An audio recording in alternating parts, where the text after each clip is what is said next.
Hey there, Kirsten here, one of the retail business coaches here at Canadian Retail Solutions. And today I wanted to talk about freshness as it relates to your inventory. Now you might be wondering, what does that all mean? So freshness is a key performance indicator or KPI that we look at on a monthly basis as it relates to our inventory.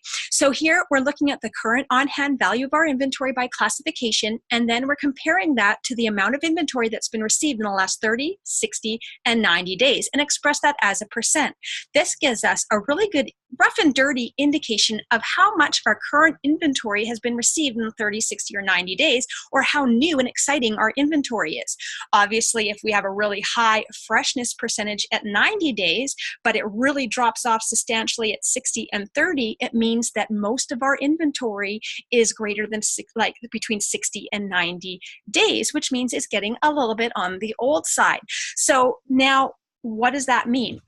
And why is it important? So first of all, we know that our customers come into our store, and the number one factor that drives business is new and exciting merchandise. Our customers will come back more frequently and more often and be most excited about our store if they know that there's a steady ongoing stream of new and exciting inventory on every visit. So freshness can relate directly to sales. If we notice our inventory is getting a little bit low in freshness, our sales are probably reflected as a result.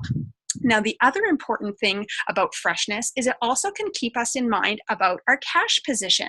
If we are seeing a steady high percentages of freshness over 90, 60, and even 30 days, it means that we've had a steady flow of new goods coming in over that time period. Now, this means that hopefully we're having smaller, more incremental receipts into our store on a regular basis instead of front loading for the season. So what does that mean? It means that we're having smaller deliveries, which mean our payments going out to our vendors are going to be spread out throughout the season as we're driving sales. So hopefully we can be ahead in our sales versus the payments we make to our vendors.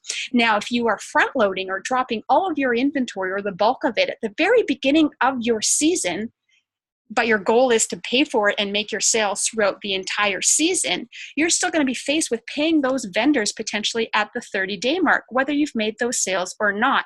So that can put us in a bit of a cash pinch position. So ultimately, the goal of flowing more inventory more frequently and having higher freshness factors in 30 and 60 and 90 days will also help us with our cash flow and ultimately, hopefully, profitability. So I hope that was helpful. Now go check the freshness of your store. Have a great day.